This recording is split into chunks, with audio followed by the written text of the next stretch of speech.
Hi all, ഐ+ന്റെ പുതിയൊരു ക്ലാസ്സിലേക്ക് ഏവരെയും സ്വാഗതം ചെയ്യുന്നു. ഇന്ന് നമ്മൾ നോക്കാൻ പോകുന്ന ടോപ്പിക് ഹോർമോൺസ് എന്ന് പറയുന്ന ടോപ്പിക്കാണ്. അതായത് ആനിമൽ ഫിസിയോളജിയിൽ എൻഡോക്രൈനോളജി എന്ന് പറയുന്ന സെക്ഷനിൽ വരുന്ന ഒരു മേജർ ടോപ്പിക് തന്നെയാണ് ഈ ഹോർമോൺസ് എന്ന് പറയുന്നത്. സോ നമുക്കറിയാം ഹോർമോൺസ് എന്ന് പറയുന്നത് ശരിക്കും പറഞ്ഞാൽ നമ്മുടെ ബോഡിയിൽ രണ്ട് ടൈപ്പ് ഓഫ് ഗ്ലാൻഡ് ഉണ്ട്. എക്സോക്രൈൻ ഗ്ലാൻഡും ഉണ്ട്, എൻഡോക്രൈൻ ഗ്ലാൻഡും ഉണ്ട്. അപ്പോൾ എൻഡോക്രൈൻ ഗ്ലാൻഡിൻ്റെ സെക്രീഷൻസിനെയാണ് നമ്മൾ എന്തെന്ന് പറയുന്നത്, ഹോർമോൺസ് എന്ന് പറയുന്നത്.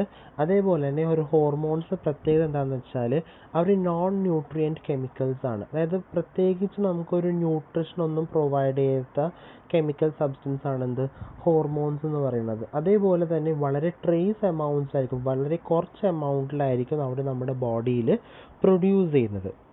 ഓക്കെ, അപ്പോൾ ഈ ഹോർമോൺസിൽ പ്രത്യേകത എന്ന് വെച്ചാൽ എൻഡോക്രൈൻ ഗ്ലാൻഡ് ആയിരിക്കും റിലീസ് ചെയ്യുന്നത്. അപ്പോൾ അതുകൊണ്ട് തന്നെ ഡയറക്റ്റ് ബ്ലഡ് സ്ട്രീമിലേക്കായിരിക്കും ഇത് പോകുന്നത്. അതായത് നമ്മുടെ ബ്ലഡിലേക്കായിരിക്കും ഡയറക്റ്റ്ലി ഈ ഹോർമോൺസ് എല്ലാം പോകുന്നത്.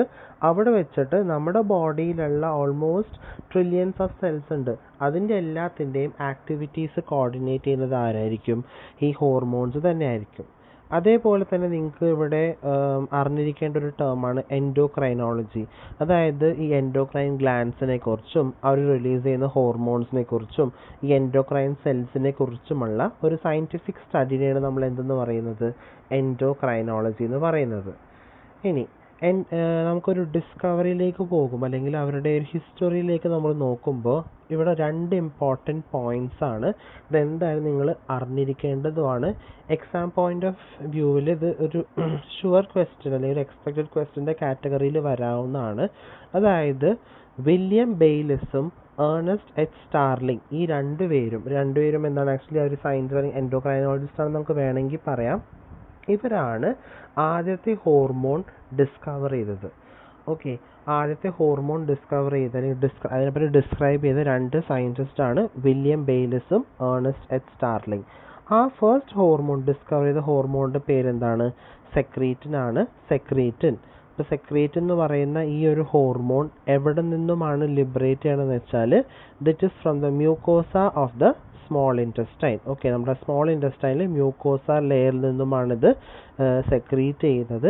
ഇവരുടെ ഫങ്ഷൻ എന്താണെന്ന് വെച്ചാൽ, അതായത് നമുക്കറിയാം പാൻക്രിയാസ് ഡൈജസ്റ്റീവ് ജ്യൂസസ് സെക്രീറ്റ് ചെയ്യുന്നുണ്ടല്ലോ, ആ ഡൈജസ്റ്റീവ് ജ്യൂസിൻ്റെ സെക്രീഷൻ ഒന്ന് സ്റ്റിമുലേറ്റ് ചെയ്യാൻ വേണ്ടിയിട്ട്, അല്ലെങ്കിൽ അതിൻ്റെ ആ ഒരു ഇൻക്രീസ് സ്റ്റിമുലേഷൻ നടത്താൻ വേണ്ടിയിട്ടാണ് ഈ സെക്രീറ്റിൻ എന്ന് പറയുന്ന ഹോർമോൺ ആര് റിലീസ് ചെയ്യുന്നത്, സ്മോൾ ഇൻറ്റസ്റ്റൈനിലെ മ്യൂക്കോസ ലെയർ റിലീസ് ചെയ്യുന്നത്. അതേപോലെ തന്നെ 1905 സ്റ്റാർലിംഗ് ആണ് ഹോർമോൺ എന്ന ടേം കോയിൻ ചെയ്തത്. ആ ഹോർമോൺ എന്ന ടേം ഏത് ഭാഷയുടെ വാക്കിൽ നിന്നുമാണ് വരുന്നത്, ഗ്രീക്ക് ഭാഷ അല്ലെങ്കിൽ ഗ്രീക്ക് വേർഡായിട്ടുള്ള ഒർമാവോ എന്ന് പറയുന്ന ആ വാക്കിൽ നിന്നുമാണ് ഹോർമോൺ എന്ന ടേം വന്നത്. അതിൻ്റെ അർത്ഥം എന്ന് വെച്ചാൽ എക്സൈറ്റ് ചെയ്യുക അല്ലെങ്കിൽ സ്റ്റെറപ്പ് ചെയ്യുക. നമുക്കറിയാം ഹോർമോൺ എന്ന് പറയുന്നത് നമ്മുടെ ബോഡീനെ ഒന്ന് ഓക്കെ ആക്കാൻ വേണ്ടിയിട്ടാണ്. ഇപ്പോൾ ചില കേസിൽ ഹോർമോണിൻ്റെ അളവ് കുറയുമ്പോൾ നമ്മുടെ ബോഡിയൊക്കെ വീക്ക് ആവാൻ ചാൻസ് ഉണ്ട്. സോ ഇവിടെ ആ ഒരു എക്സൈറ്റ് അല്ലെങ്കിൽ സ്റ്റെറപ്പ് എന്ന് പറയുന്ന ആ ഒരു ഒർമാവോ എന്ന് പറയുന്ന ഗ്രീക്ക് വേർഡിൽ നിന്നുമാണ് ഹോർമോൺ എന്ന് പറയുന്ന ടേം വന്നത്.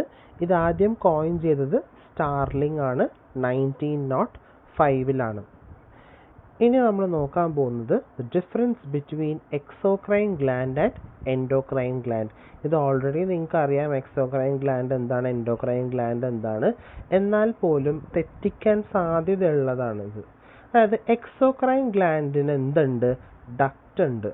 ഓക്കെ, ഡക്റ്റ് ഉണ്ട്. അപ്പം അതുകൊണ്ട് തന്നെ അവരുടെ പ്രോഡക്ട്സ് എല്ലാം ബോഡി ക്യാവിറ്റിയിലേക്കും ഏതെങ്കിലും ഓർഗൻ്റെ ലൂമനിലേക്കോ ബോഡിയുടെ ഔട്ടർ സർഫസിലേക്കൊക്കെ ട്രാൻസ്പോർട്ട് ചെയ്യണമെങ്കിൽ അവർക്ക് എന്തുണ്ട്, ഒരു ട്യൂബ് അല്ലെങ്കിൽ ഒരു ഡക്റ്റ് ഉണ്ട്. അതുകൊണ്ട് തന്നെ the call them as duct glands. പക്ഷെ അതേ സമയത്ത് എൻഡോക്രൈൻ ഗ്ലാൻഡ്സിൻ്റെ സിറ്റുവേഷൻ അങ്ങനെയല്ല. അവരുടെ പ്രോഡക്ട്സ് എന്ന് പറയുന്നത് പെർട്ടിക്കുലർ ഉണ്ട്. അവർക്കൊരു ഹോർമോൺ എന്ന് പറയുന്നതാണ് അവരുടെ പ്രോഡക്റ്റ് എന്ന് പറയുന്നത്.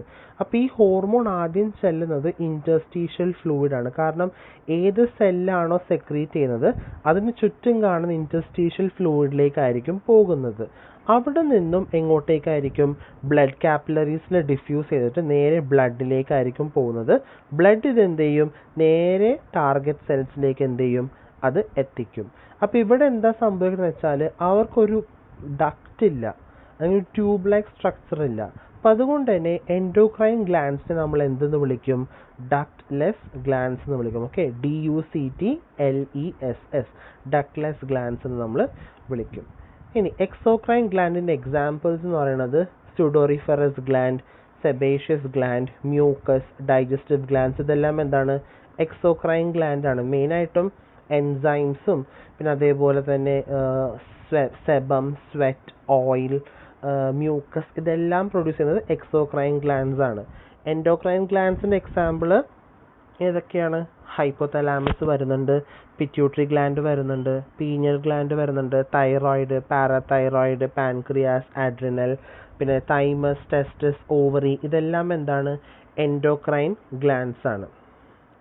ഇനി നമ്മൾ നോക്കാൻ പോകുന്നത് ഹോർമോൺ റിസപ്റ്റേഴ്സിന് ഒരു റോൾ ഉണ്ട്. അതായത് ഈ ഒരു എൻഡോക്രൈൻ ഗ്ലാൻഡ് റിലീസ് ചെയ്യുന്നത് അതൊരു പെർട്ടിക്കുലർ സെല്ലിൽ എത്തണമെങ്കിൽ അവിടെ ഹോർമോൺ റിസപ്റ്റേഴ്സ് ഉണ്ടാവില്ലേ? ഈ ഹോർമോൺ റിസപ്റ്റേഴ്സിനൊരു വലിയ പങ്ക് തന്നെയുണ്ട്. കാരണം എന്ന് വെച്ചാൽ ഉദാഹരണത്തിന് രണ്ട് സിറ്റുവേഷനാണ് ഇവിടെ പറയുന്നത്. ഡൗൺ റെഗുലേഷൻ എന്ന് പറയുന്ന ഒരു സിറ്റുവേഷൻ ഉണ്ട്, അപ്പ് റെഗുലേഷൻ എന്ന് പറയുന്ന സിറ്റുവേഷൻ ഉണ്ട്. അപ്പോൾ ഡൗൺ റെഗുലേഷൻ എന്ന് പറയുമ്പോൾ നിങ്ങൾ ഇങ്ങനെ ഓർത്ത് വെച്ചാൽ മതി, ഹോർമോണിൻ്റെ അളവ് കൂടുന്നൊരവസ്ഥ അല്ലെങ്കിൽ എക്സസ് ആയിട്ട് നമ്മുടെ ബോഡിയിൽ ഹോർമോൺ ഉണ്ടെങ്കിൽ ടാർഗറ്റ് സെൽ റിസപ്റ്റേഴ്സിൻ്റെ നമ്പർ കുറവായിരിക്കും. ഓക്കെ, അതായത് if the hormone is present in excess amount, ഉള്ള കൗണ്ടിൽ നിന്നും കുറച്ച് കൂടുതലാണെങ്കിൽ ആ ടാർഗറ്റ് സെൽ റിസപ്റ്റേഴ്സിൻ്റെ നമ്പർ കുറയും. അതുകൊണ്ടാണ് ഡൗൺ റെഗുലേഷൻ എന്ന് പറയുന്നത്. ഇപ്പോൾ ഉദാഹരണത്തിന് പറയുകയാണെങ്കിൽ നിങ്ങൾക്ക് LH എന്ന് പറയുന്ന ഹോർമോൺ നിങ്ങൾക്ക് അറിയാം അല്ലേ, ലൂട്ടനൈസിങ് ഹോർമോൺ. അപ്പോൾ വളരെ high concentration of luteinising hormone ഈ ടെസ്റ്റസിൻ്റെ സെൽസ് എക്സ്പോസ്ഡ് ആകുമ്പോൾ എന്ത് സംഭവിക്കും? LH റിസപ്റ്റേഴ്സിൻ്റെ നമ്പർ കുറയും. അപ്പോൾ എന്ത് സംഭവിക്കും? ആ ഒരു പെർട്ടിക്കുലർ ഹോർമോണിലേക്ക് ആ ഒരു ടാർഗറ്റ് സെൽ അത്രയും സെൻസിറ്റീവ് ആയിരിക്കില്ല. കാരണം എന്താണ്? റിസപ്റ്റേഴ്സിൻ്റെ കൗണ്ട് കുറവാണ്. റിസപ്റ്റേഴ്സിൻ്റെ കൗണ്ട് കുറയുമ്പോൾ ആ ഒരു സെൻസിറ്റിവിറ്റിയും കുറയാൻ തുടങ്ങും. ഓക്കെ, സോ മെയിനായിട്ടും ഡൗൺ റെഗുലേഷൻ എന്താ ചെയ്യുന്നത്? It makes the target cell less sensitive to a hormone. Okay, so hormone excess എമൗണ്ടിലാണെങ്കിൽ number of target cell receptors കുറവായിരിക്കും. അതിനാണ് നമ്മൾ ഡൗൺ റെഗുലേഷൻ എന്ന് പറയുന്നത്. ഡൗൺ റെഗുലേഷൻ എന്താ ചെയ്യുന്നത്? It makes the target cell less sensitive to a hormone. അതിന് just contrast ആണ് നമ്മൾ അപ്പ് റെഗുലേഷൻ എന്ന് പറയുന്നത്. അപ്പ് റെഗുലേഷൻ എന്താണ്? ഹോർമോണിൻ്റെ അളവ് കുറവും റിസപ്റ്റേഴ്സിൻ്റെ എണ്ണം കൂടുതലുമാണ്. ഓക്കെ, ഹോർമോണിൻ്റെ അളവ് കുറവും റിസപ്റ്റേഴ്സിൻ്റെ എണ്ണം കൂടുതലാണ്. അപ്പോൾ അതുകൊണ്ട് തന്നെ ആ ഒരു പെർട്ടിക്കുലർ ടാർഗറ്റ് സെൽ ആ ഒരു ഹോർമോണായിട്ട് എന്തായിരിക്കും? ഹൈ സെൻസിറ്റീവ് ആയിരിക്കും. ഓക്കെ, സോ അതാണ് up regulation and down regulation എന്ന് പറയുന്നത്. ക്ലിയർ ആയല്ലോ? സോ ഹോർമോൺ റിസപ്റ്റേഴ്സിന് എന്തുണ്ട്? ഒരു റോൾ ഉണ്ട് ശരിക്കും പറഞ്ഞാൽ ഇതിൽ. അതിൽ തന്നെ നമ്മൾ രണ്ട് കേസ് പറഞ്ഞു, down regulation and up regulation. ഇനി നമുക്ക് നോക്കാനുള്ള രണ്ട് ടൈപ്പ് ഓഫ് ഹോർമോൺസ് ആണ്, circulating hormone and local hormone. Circulating hormone ആണ് നമ്മുടെ മൊത്തം മിക്ക എൻഡോക്രൈൻ ഹോർമോൺസും എന്ത് തന്നെയാണ്? സർക്കുലേറ്റിംഗ് ഹോർമോൺസ് തന്നെയാണ്. അതായത് അവരെന്ത് ചെയ്യും? സെക്രട്ടറി സെൽസിൽ നിന്നും പാസ് ചെയ്തിട്ട് നേരെ പോകുന്നത് ഇന്റർസ്റ്റീഷ്യൽ ഫ്ലൂയിഡിലേക്കാണ്. അവിടെ നിന്ന് നേരെ പോകുന്നത് ബ്ലഡിലേക്കാണ്. പിന്നെ കുറച്ച് ഭാഗം എന്ത് ചെയ്യും? അവർ നേരെ പോയി ടാർഗറ്റ് സെല്ലിൽ പോയി അറ്റാച്ച് ചെയ്യും. ഇതാണ് ശരിക്കും പറഞ്ഞാൽ സർക്കുലേറ്റിംഗ് എന്ന് പറയുന്നത്. നമ്മുടെ ബോഡിയിലേക്ക് എല്ലാം സർക്കുലേറ്റ് ചെയ്യുന്ന ഹോർമോൺസിനെ നമ്മൾ മിക്കതും പറയുന്നത് സർക്കുലേറ്റിംഗ് ഹോർമോൺസ് തന്നെയാണ്. വേറൊരു ടൈപ്പ് ഉണ്ട്, ലോക്കൽ ഹോർമോൺസ്. ലോക്കൽ ഹോർമോൺസ് എന്ന് പറയുമ്പോൾ അവരുടെ പ്രത്യേകത വെച്ചാൽ മേ ബി ഒരു നെയ്ബറിങ് സെല്ലിനെയോ അല്ലെങ്കിൽ സ്വന്തമായിട്ട് തന്നെ ഇവരെന്ത് ചെയ്യും? സ്റ്റിമുലേറ്റ് ചെയ്യാറുണ്ട്.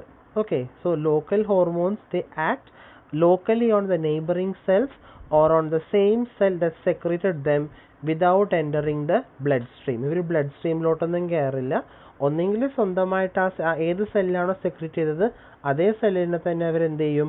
ട്രിഗർ ചെയ്യും. അല്ലെങ്കിൽ നെയ്ബറിങ് സെൽസിനായിരിക്കും അവർ ട്രിഗർ ചെയ്യുന്നത്. സോ ഈ ഒരു അടിസ്ഥാനത്തിൽ നമുക്ക് പാരക്രൈനും ഉണ്ട്, ഓട്ടോക്രൈനും ഉണ്ട്. പാരക്രൈൻ നമ്മൾ ആർക്കാണ് പാര വെക്കുന്നത്? നമ്മുടെ അടുത്തുള്ള അയൽവക്കക്കാർക്കാണ് കൂടുതൽ നമ്മൾ പാര വെക്കുക അല്ലേ. സോ പാരക്രൈൻ. സോ നെയ്ബറിങ് സെൽസിലാണ് ആ ഒരു പെർട്ടിക്കുലർ അല്ലെങ്കിൽ അടുത്തുള്ള ഒരു സെല്ലിനെയാണ് ഈ ലോക്കൽ ഹോർമോൺ അവിടെ ടാർഗറ്റ് ചെയ്യുന്നതെങ്കിൽ നമ്മൾ എന്തെന്ന് പറയും? പാരക്രൈൻ എന്ന് പറയും. Okay, so local hormones that act on neighboring cells are called what? Paracrine. അതേസമയം ആരാണോ സെക്രീറ്റ് ചെയ്തത് അതേ സെല്ലിനെയാണ് ടാർഗറ്റ് ചെയ്യുന്നതെങ്കിൽ നമുക്ക് എന്തെന്ന് പറയാൻ പറ്റും?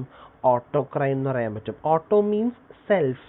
Okay, so those that act on the same cell that secreted dum. ആരാണോ സെക്രീറ്റ് ചെയ്തത് അവരിൽ തന്നെയായിരിക്കും എന്ത് ചെയ്യുന്നത്? ആ ഒരു പെർട്ടിക്കുലർ ഹോർമോൺ ആക്ട് ചെയ്യുന്നത്. അതുകൊണ്ടാണ് നമ്മൾ എന്തെന്ന് പറയും? ഓട്ടോക്രൈൻ എന്ന് പറയും. ക്ലിയർ? സോ ഒരു എക്സാമ്പിൾ നിങ്ങൾക്ക് ഉണ്ട്. ലോക്കൽ ഹോർമോണിൻ്റെ എക്സാമ്പിൾ ആണ് നിങ്ങൾക്ക് ഉള്ളത് ഇന്റർലൂക്കിൻ 2. ഈ ഇന്റർലൂക്കിൻ 2ൻ്റെ പ്രത്യേകത എന്ന് വെച്ചാൽ ഇമ്മ്യൂൺ റെസ്പോൺസിൻ്റെ സമയത്ത് ഹെൽപ്പർ ടി സെൽസ് റിലീസ് ചെയ്യുന്ന ഒരു ലോക്കൽ ഹോർമോണാണ് എന്ത്? ഇന്റർലൂക്കിൻ 2. ഈ ഇന്റർലൂക്കിൻ 2 അല്ലെങ്കിൽ IL-2 തന്നെ പാരക്രൈൻ എഫക്റ്റും ഉണ്ട്, ഓട്ടോക്രൈൻ എഫക്റ്റും ഉണ്ട്. പാരക്രൈൻ എഫക്റ്റ് എന്ന് പറയുന്നത് എന്താണ്? അടുത്തുള്ള ഇമ്മ്യൂൺ സെൽസിനെ ഇവർ ആക്ടിവേറ്റ് ചെയ്യും. ഓക്കെ, അടുത്തുള്ള ആളിനെയാണല്ലോ അവർ ആക്ടിവേറ്റ് ചെയ്യുന്ന. അടുത്തുള്ളതെന്ന് പറയുമ്പോൾ പാരക്രൈൻ ആണല്ലോ. സോ IL-2 എന്ത് ചെയ്യും? അടുത്തുള്ള ഇമ്മ്യൂൺ സെൽസിനെ അവരെന്ത് ചെയ്യും? ആക്ടിവേറ്റ് ചെയ്യും. അപ്പോൾ അതിനെയാണ് നമ്മൾ പാരക്രൈൻ എഫക്റ്റ് എന്ന് പറയുന്നത്. അതേസമയം ഓട്ടോക്രൈൻ എഫക്റ്റ് ഉണ്ട്. ഓട്ടോക്രൈൻ എഫക്റ്റ് എന്ന് പറയുന്നത് ഇപ്പോൾ ഒരു IL-2 സെല്ലാണ് സെക്രീറ്റ് ചെയ്തേക്കുന്നത്, തിരിച്ച് ആ സെല്ലിനെ അവരെന്ത് ചെയ്യും? സ്റ്റിമുലേറ്റ് ചെയ്യും. കാരണം എന്തിനാണ്? പുതിയൊരു സെല്ല് അവിടെ ഉണ്ടാവാൻ വേണ്ടിയിട്ടാണ്. അപ്പോൾ ഈ ഒരു ഓട്ടോക്രൈനിൻ്റെ ഒരു ഗുണമെന്ന് വെച്ചാൽ കൂടുതൽ ഹെൽപ്പർ ടി സെൽസ് അവിടെ പ്രൊഡ്യൂസ് ചെയ്യും, കൂടുതൽ IL-2ൻ്റെ എമൗണ്ടും പ്രൊഡ്യൂസ് ചെയ്യും. അതുവഴി ഇമ്മ്യൂൺ റെസ്പോൺസ് നമുക്ക് സ്ട്രെങ്തൻ ചെയ്യാൻ പറ്റും. ഓക്കെ, സോ ഇതാണ് എന്ത്? IL-2 അല്ലെങ്കിൽ ഇന്റർലൂക്കിൻ 2നെ കുറിച്ച് ഉള്ളത്. ഒരെണ്ണം കൂടിയുണ്ട്, അതായത് ഒരു എക്സാമ്പിൾ കൂടി പഠിക്കാനുണ്ട്. ലോക്കൽ ഹോർമോൺ ആയിട്ടുള്ള നമ്മുടെ നൈട്രിക് ഓക്സൈഡ് ഗ്യാസ് ആണ്. ഇത് ആരാണ് റിലീസ് ചെയ്യുന്നത്? ബ്ലഡ് വെസൽസിൻ്റെ lining. Okay, endothelial cells of the blood vessels, ആ ലൈനിങ് ആണ് എന്ത് റിലീസ് ചെയ്യുന്നത്? നൈട്രിക് ഓക്സൈഡ് റിലീസ് ചെയ്യുന്നത്. ഇവരെന്താ ചെയ്യുന്നത് വെച്ചാൽ നമ്മുടെ നിയർ ബൈ ആയിട്ടുള്ള സ്മൂത്ത് മസിൽസ്, അതായത് ബ്ലഡ് വെസൽസിനടുത്തുള്ള സ്മൂത്ത് മസിൽ ഫൈബേഴ്സിന് ഇവരെന്ത് ചെയ്യും? റിലാക്സ് ചെയ്യും. അപ്പോൾ അതുവഴി എന്ത് സംഭവിക്കും? ബ്ലഡ് വെസൽ ഡയമീറ്റർ അവിടെ കൂടും. അതിനെയാണ് നമ്മൾ എന്തെന്ന് പറയുന്നത്? വാസോ ഡൈലേഷൻ എന്ന് പറയുന്നത്. ഓക്കെ, നൗ ഇതാണ് ഇമേജ്. നിങ്ങൾക്ക് രണ്ട് ഇത് കാണാൻ പറ്റും. സർക്കുലേറ്ററിങ് ഹോർമോൺസ് കാണാൻ പറ്റും, ലോക്കൽ ഹോർമോൺസ് കാണാൻ പറ്റും. സർക്കുലേറ്ററിങ് ഹോർമോൺസിന് എപ്പോഴും നമ്മൾ എൻഡോക്രൈൻസ് എന്നാണ് വിളിക്കാറുള്ളത്. ലോക്കൽ ഹോർമോൺ രണ്ട് ടൈപ്പ് ഉണ്ട്, പാരക്രൈനും ഉണ്ട്, ഓട്ടോക്രൈനും ഉണ്ട്. ഓക്കെ, സോ പാരക്രൈൻ നിങ്ങൾക്ക് ഇവിടെ കാണാൻ പറ്റും. നിയർ ബൈ ടാർഗറ്റ്സ് എല്ലാം ഒരു റിസപ്റ്റർ ഉണ്ട്. റിസപ്റ്ററിൽ പോയി ഇത് ബൈൻഡ് ചെയ്യും, അവിടെ ഒരു കോംപ്ലക്സ് ഫോം ചെയ്യും. ബാക്കിയുള്ള എല്ലാ പ്രോസസ്സും അതേപോലെ തന്നെയാണ്. ഓക്കെ, പക്ഷെ സർക്കുലേറ്ററി സിസ്റ്റത്തിലും സർക്കുലേറ്റിംഗ് ഹോർമോൺസിലും അങ്ങനെ തന്നെയാണ്. പക്ഷെ കുറച്ച് ബുദ്ധിമുട്ടാണെന്നേ ഉള്ളൂ. കാരണം ഇൻറ്റർസ്റ്റിഷ്യൽ ഫ്ലൂയിഡിൽ നിന്ന് ബ്ലഡിലേക്ക് പോകും, ബ്ലഡിൽ നിന്നും പിന്നെ അതെന്ത് ഫോം ചെയ്യും? ഒരു ഹോർമോൺ റിസപ്റ്റർ കോംപ്ലക്സ് ഫോം ചെയ്യും. അങ്ങനെയൊക്കെ ഒരുപാട് ഒരു ഇതുണ്ട് ശരിക്കും പറഞ്ഞാൽ. ക്ലിയർ? ഇനി നമുക്ക് നോക്കാനുള്ളത് കെമിക്കൽ ക്ലാസസ് ഓഫ് ഹോർമോൺസിനെ കുറിച്ചാണ്. സോ നമ്മൾ majority of the classes of hormones നമ്മൾ കെമിക്കലി തന്നെയാണ് ഡിവൈഡ് ചെയ്യുന്നത്. രണ്ട് ബ്രോഡ് ക്ലാസ് അല്ലെങ്കിൽ മേജറായിട്ട് നമുക്ക് രണ്ടായിട്ട് ഡിവൈഡ് ചെയ്യാം. ഏതൊക്കെയാണ്? ലിപ്പിഡ് സൊല്യൂബിൾ ഹോർമോൺസും വാട്ടർ സൊല്യൂബിൾ ഹോർമോൺസും. അപ്പോൾ ഓൾറെഡി നിങ്ങൾ ഇതിനെക്കുറിച്ച് ഒരു ഐഡിയ ഓൾറെഡി ഉള്ളതാണ്. ലിപ്പിഡ് സൊല്യൂബിൾ എന്ന് പറയുന്നത് ഫാറ്റ് സൊല്യൂബിൾ ഹോർമോൺസ് തന്നെയാണ്, മറ്റേത് വാട്ടറിൽ സൊല്യൂബിൾ ആയിരിക്കും. സോ നൗ ഫസ്റ്റ് നമ്മൾ നോക്കാൻ പോകുന്നത് ലിപ്പിഡ് സൊല്യൂബിൾ ഹോർമോൺസിനെ കുറിച്ചാണ്. ഇവിടെ നിങ്ങൾക്ക് 4 ടൈപ്പ് ഉണ്ട്: സ്റ്റെറോയിഡ് ഹോർമോൺ, തൈറോയിഡ് ഹോർമോൺ, പിന്നെ നൈട്രിക് ഓക്സൈഡ് ആൻഡ് എയ്ക്കോസനോയിഡ് ഹോർമോൺസ്. അപ്പം അതേപോലെ തന്നെ സ്റ്റെറോയിഡ് ഹോർമോണിൻ്റെ എക്സാമ്പിൾ ആണ് ഓർത്ത് വെക്കേണ്ടത്. ആൽഡോസ്റ്റിറോൺ, പിന്നെ cortisol, androgen, testosterone, oestrogen, progesterone, ഇതല്ല. പിന്നെ കാൽസിട്രയോൾ എന്ന് പറയുന്നത് വൈറ്റമിൻ ഡിയുടെ ഒരു ആക്റ്റീവ് ഫോമിനെയാണ് നമ്മൾ എന്തെന്ന് പറയുന്നത്? കാൽസിട്രയോൾ എന്ന് പറയുന്നത്. അതും എന്താണ്? ഒരു സ്റ്റെറോയിഡ് ഹോർമോൺ തന്നെയാണ്. രണ്ടാമത് തൈറോയിഡ് ഹോർമോൺ ആണ്. തൈറോയിഡ് ഹോർമോൺ ആയി രണ്ടെണ്ണം നിങ്ങൾക്ക് പഠിക്കാനുള്ളൂ: ട്രൈ അയഡോ തൈറോണിനും ടെട്രാ അയഡോ തൈറോണിനും, അതായത് T3 and T4. അപ്പോൾ ഇവരെങ്ങനെ സിന്തസൈസ് ചെയ്യുന്നത്? അതായത് തൈറോസിൻ എന്ന് പറയുന്ന അമിനോ ആസിഡിലേക്ക് ഇവരെന്ത് ചെയ്യും? അയോഡീൻ അറ്റാച്ച് ചെയ്യും. അതുവഴിയാണ് T3യും T4ഉം ഉണ്ടാവുന്നത്. മൂന്നാമത്തത് ഗ്യാസ് ആയിട്ടുള്ള നൈട്രിക് ഓക്സൈഡ് ആണ്. ശരിക്കും പറഞ്ഞാൽ ഒരു ഹോർമോണും ആണ്, ഒരു ന്യൂറോ ട്രാൻസ്മിറ്ററും ആണ്. നൈട്രിക് ഓക്സൈഡ് സിന്തേസ് എന്ന് പറയുന്ന എൻസൈമാണ് ഇതിൻ്റെ സിന്തസിസിനെ കാറ്റലൈസ് ചെയ്യുന്നത്.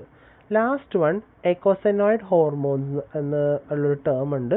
എക്കോസെനോയിഡ് എന്ന് പറയുന്നത് അരാക്കിഡോണിക് ആസിഡ്, അങ്ങനത്തെ ഒരു ആസിഡ് ഉണ്ട്. ആ അരാക്കിഡോണിക് ആസിഡ് ശരിക്കും പറഞ്ഞാൽ എന്ത് ചെയ്യുന്നത്, ആ ഒരു കാർബൺ ചെയിൻ 20 കാർബൺ ചെയിൻ എന്തോ ഉണ്ട്. അപ്പം അത്രയും ലെങ്ത് ആയിട്ടുള്ളതാണ് എന്ത്, ഈ പ്രോസ്റ്റാഗ്ലാൻഡിൻസും ല്യൂക്കോട്രയോൺസും. ഓക്കെ, നെക്സ്റ്റ് എന്ന് പറയുന്നത് വാട്ടർ സൊല്യൂബിൾ ഹോർമോൺസ് ആണ്. വാട്ടർ സൊല്യൂബിൾ ഹോർമോൺസ് 3 ടൈപ്പ് ഉണ്ട്. എമൈൻ ഹോർമോൺസ് ഉണ്ട്, പ്രോട്ടീൻ ഹോർമോൺസ് ഉണ്ട്, പെപ്റ്റൈഡ് ഹോർമോൺസ് ഉണ്ട്. എമൈൻ ഹോർമോൺസിന്റെ എക്സാമ്പിൾ ഓർത്ത് വെക്കാൻ സുഖമാണ്. കാറ്റക്കോളമൈൻസ് ആയിട്ടുള്ള എപ്പിനെഫ്രിൻ, നോൺ എപ്പിനെഫ്രിനും അതേപോലെ തന്നെ മെലാറ്റോണിൻ, ഹിസ്റ്റമിൻ, സെറിട്ടോണിൻ, ഇത്രയുമാണ് എന്ത് അമീനോ ഹോർമോൺസ് അല്ലെങ്കിൽ എമൈൻ ഹോർമോൺസ് എന്ന് പറയുന്നത്. പിന്നെ പെപ്റ്റൈഡ് ഹോർമോണിന്റെ എക്സാമ്പിൾ എന്ന് പറയുന്നത് ആന്റി ഡയൂററ്റിക് ഹോർമോൺ അല്ലെങ്കിൽ ADH, ആന്റി ഡയൂററ്റിക് ഹോർമോൺ ആയിട്ടുള്ള വാസോപ്രസിനും, പിന്നെ അതേപോലെ തന്നെ രണ്ടാമത്തെ എക്സാമ്പിൾ ആണ് ഓക്സിറ്റോസിൻ. പിന്നെ പ്രോട്ടീൻ ഹോർമോണിന്റെ എക്സാമ്പിൾ എന്ന് പറയുന്നത് ഇതൊക്കെയാണ്. ഗ്രോത്ത് ഹോർമോണും വരുന്നുണ്ട്, ഇൻസുലിനും വരുന്നുണ്ട്. ഓക്കെ, ഇത്രയുമാണ് എന്ത് വാട്ടർ സൊല്യൂബിൾ ഹോർമോൺസ്. ഇത്രയുമാണ് നിങ്ങൾക്ക് ഇതിനകത്ത് പഠിക്കാനുള്ളത്. സോ ഇത് ഹോർമോൺസിന്റെ ഫസ്റ്റ് പാർട്ടാണ്. ഇനി നമുക്ക് നോക്കാനുള്ളത് മെക്കാനിസം ഓഫ് ഹോർമോൺ ആക്ഷനും അതിൻ്റെ ഒരു കൺട്രോളിനെ കുറിച്ചാണ്. നിങ്ങൾക്ക് ഇനി അടുത്ത ഒരു വീഡിയോയിൽ നിങ്ങൾക്ക് അതിനെക്കുറിച്ചുള്ള ഒരു ബ്രീഫ് ഡിസ്ക്രിപ്ഷൻ അല്ലെങ്കിൽ ഒരു ഡീറ്റെയിൽ ആയിട്ടുള്ള ഒരു ക്ലാസ് അടുത്ത വീഡിയോയിലായിരിക്കും നിങ്ങൾക്ക് ഉണ്ടാവുക.